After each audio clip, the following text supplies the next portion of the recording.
ಬೇಗ ಬೇಗ ತಯಾರಾಗಿ ರೆಸ್ಯೂಮೆನ ನನ್ನ ಬ್ಯಾಗೊಳಗೆ ಹಾಕ್ಕೊಂಡು 7:30ಕ್ಕೆ ಸರಿಯಾಗಿ 5ನೇ ಮಹಡಿಯಲ್ಲಿರುವ ನನ್ನ ರೂಮ್ನಿಂದ ಆಚೆ ಬಂದೆ.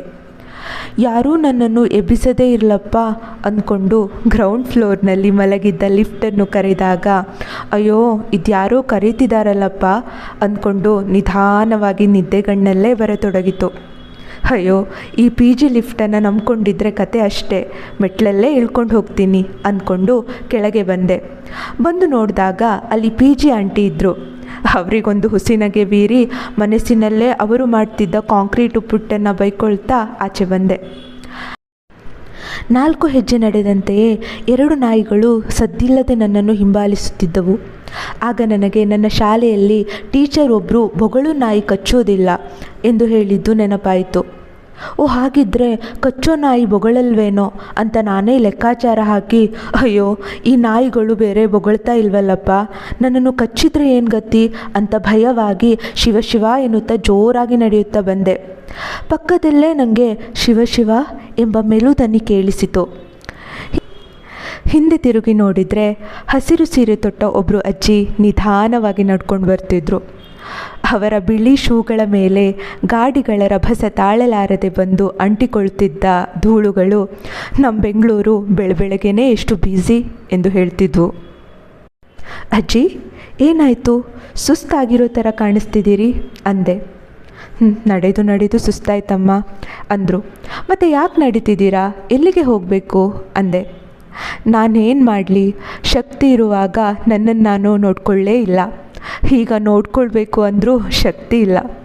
ಡಾಕ್ಟರ್ ಹೇಳ್ತಾರೆ ದಿನ ನಡಿಬೇಕು ಅಂತ ಅಂದ್ಕೊಳ್ತಾ ಕವಲೊಡೆದ ದಾರಿಯ ಬಲ ರಸ್ತೆಯಲ್ಲಿ ತನ್ನ ಪಯಣ ಮುಂದುವರಿಸಿದರು. ITPL ಬಸ್ ಸ್ಟ್ಯಾಂಡ್ ಇನ್ನೇನು 10 ಹೆಜ್ಜೆ ದೂರದಲ್ಲಿರುವಾಗ ಯಾವುದೋ ಒಂದು BMTC ಬಸ್ ಹೊರಡ್ತಾ ಇತ್ತು. ನಾನು ಗಾಬರಿಯಲ್ಲಿ ಬಸ್ನ ಬೋರ್ಡ್ ಕೂಡ ನೋಡಿದೆ. ಮಾರದಳ್ಳಿಗೆ ಹೋಗುತ್ತಾ ಎಂದು ಡ್ರೈವರ್ನ ಕೇಳಿದೆ. ಅವರು ಹೌದು ಬೇಗ ಹತ್ತಿ ಅಂದರು. ನಾನು ಅದೇನೋ ಸಾಧಿಸಿದೆ ಎಂಬಂತೆ ಹತ್ತಿ ಕುಳಿತೆ. ಸ್ವಲ್ಪ ಮುಂದಕ್ಕೆ ಹೋದ ಬಸ್ U-ಟರ್ನ್ ತಗೊಳ್ತಾ ಇತ್ತು. ಅದನ್ನು ಗಮನಿಸಿದ ನಾನು ಅಯ್ಯೋ ಮಾರತಳ್ಳಿಗೆ ಸ್ಟ್ರೈಟ್ ಹೋಗಬೇಕಲ್ಲ ಅಂದ್ಕೊಂಡು ಎದ್ದು ನಿಂತು ಹಿಂದೆ ಇದ್ದ ಕಂಡಕ್ಟರ್ನ ಇದು ಮಾರತಳ್ಳಿಗೆ ಹೋಗಲ್ವಾ ಎಂದೆ. ಅವರು ಇಲ್ಲಮ್ಮ ಇದು ಟಿನ್ ಫ್ಯಾಕ್ಟ್ರಿ ಹೋಗುತ್ತೆ ಅಂದರು. ಅಯ್ಯೋ ನಿಲ್ಲಿಸಿ, ನಾನು ಮಾರತಳ್ಳಿಗೆ ಹೋಗಬೇಕು, ನಿಮ್ಮ ಡ್ರೈವರೇ ಹೋಗುತ್ತೆ ಅಂದರು ಎಂದು ಸ್ವಲ್ಪ ಏರು ದನಿಯಲ್ಲಿ ಹೇಳಿದೆ. ನೀನೇನು ಹೇಳ್ದ್ಯೋ, ಅವನದೇನು ಅಂದ್ಕೊಂಡ್ನೋ, ನೀನಿಲ್ಲೇ ಇಳಿಯಮ್ಮ ಎಂದು ವಿಷಲ್ ಹೊಡೆದ್ರು. ಆಗಲೇ ಬಸ್ U-ಟರ್ನ್ ತಗೊಂಡಿತ್ತು. ನಾನು ರಸ್ತೆ ದಾಟಿ ಮತ್ತೆ ಬಸ್ ಸ್ಟ್ಯಾಂಡಿಗೆ ಬರುವಷ್ಟರಲ್ಲಿ 2 ಮಾರತಳ್ಳಿ ಬಸ್ಸುಗಳು ಹೊರಟಾಗಿತ್ತು.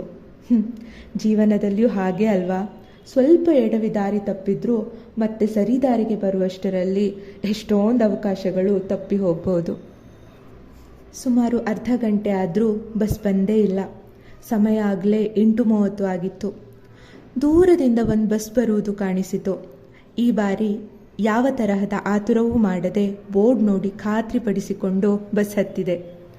ಎಲ್ಲ ಮಹಿಳೆಯರು ಆಧಾರ್ ಕಾರ್ಡ್ ಹಿಡ್ಕೊಂಡು ನಿರಾಯಾಸವಾಗಿ ಕುಳಿತಿದ್ರೆ ಗಂಡಸರೆಲ್ಲ ಯಥಾ ಪ್ರಕಾರ ಚಿಲ್ಲರೆ ಇಲ್ಲದೆ ಕಂಡಕ್ಟರ್ ಹತ್ರ ಬೈಸ್ಕೊಳ್ತಿದ್ರು. ಏನೇ ಇರಲಿ, ನಾನಂತೂ ವಿಂಡೋ ಸೀಟ್ನಲ್ಲಿ ಏಕಾಂಗಿಯಾಗಿ ನಿನಕೋಣೆಯಲ್ಲಿ ನಾನಾಗಬೇಕು ನಿಲುಗನ್ನಡಿ, ಅಥವಾ ನೀ ಬಂದು ರುಚಿ ನೋಡಿ ಚೌಕಾಶಿ ಮಾಡೋ ಸಿಹಿ ಅಂಗಡಿ. ಈ ಹಾಡನ್ನು ಲೂಪಲ್ಲಿ ಕೇಳ್ತಾ ಇದ್ದೆ. ನಮ್ಮ ಜಯಂತ್ ಕಾಯ್ಕಿಣಿಯವರ ಸಾಹಿತ್ಯನೇ ಹಾಗೆ ಅಲ್ವಾ, ಒಂದೊಂದು ಸಲ ಕೇಳಿದಾಗಲೂ ಹೊಸ ಅರ್ಥ ಕೊಡ್ತಾ ಇರುತ್ತೆ.